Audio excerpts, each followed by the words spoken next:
नमस्कार।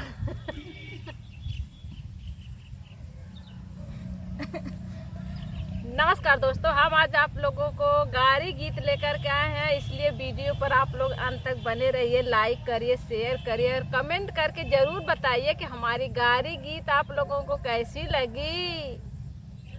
तो चलिए हम आज आप लोगों को गारी गीत सुनाते हैं। छोटे दाने वाला घुघरू बहुत बाजे। छोटे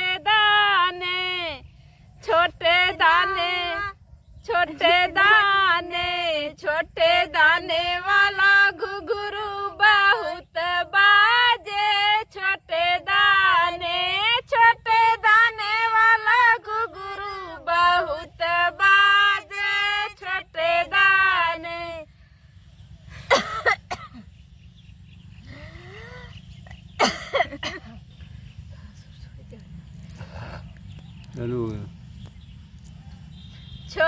दाने छोटे दाने वाला घुघरू बहुत बाजे।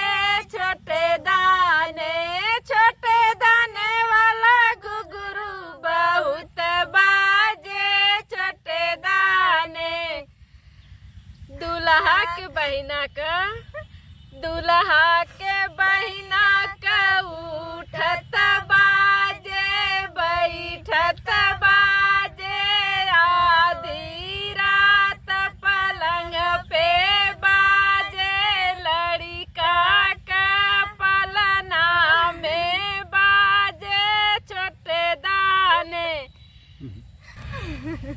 छोटे दाने वाला घुघरू बहुत बाजे। छोटे दाने वाला घुघरू बहुत बाजे। छोटे दाने दूल्हा के बहिना का उठत बाजे बैठत बाजे। आधी रात पलंग पर बाजे।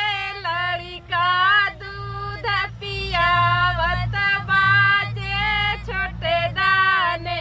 छोटे दाने वाला घुघरू बहुत बाजे। छोटे दाने वाला घुघरू बहुत बाजे।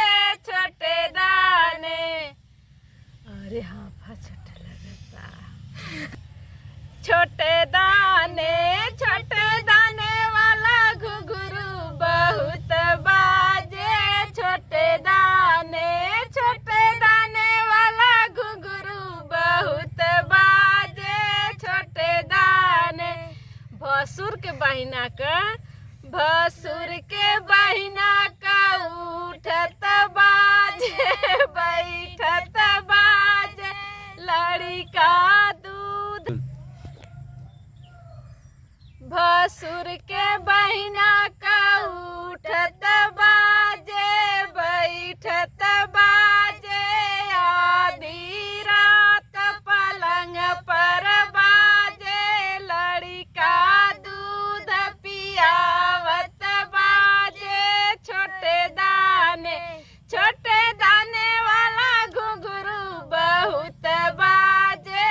छोटे दाने वाला घुघरू बहुत बाजे। छोटे दाने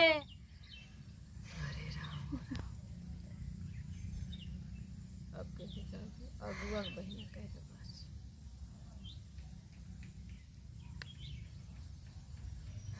छोटे दाने वाला घुघरू बहुत बाजे। छोटे दाने वाला घुघरू बहुत बाजे। छोटे दाने अगुआ के बहिना का उठत बाजे बैठत बाजे। आधी रात पलंग पर बाजे। लड़का दूध पिया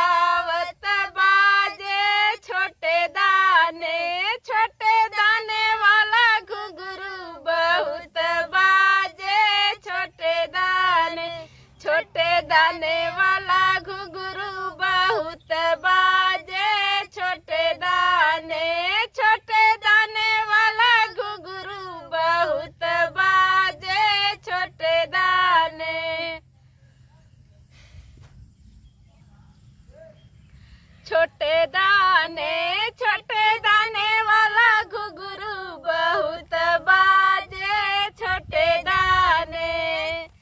समधी के बहिना का उठत बाजे बैठत बाजे आधी रात पलंग पर बाजे लड़का दूध पियावत बाजे छोटे दाने वाला घुघरू बहुत बाजे छोटे दाने वाला घुघरू बहुत बाजे छोटे दाने। दोस्तों, ये गारी गीत आप लोगों को कैसी लगी? अगर अच्छी लगी तो लाइक करना, कमेंट करना। फिर मिलेंगे अगली गीत में, तब तक के लिए नमस्कार।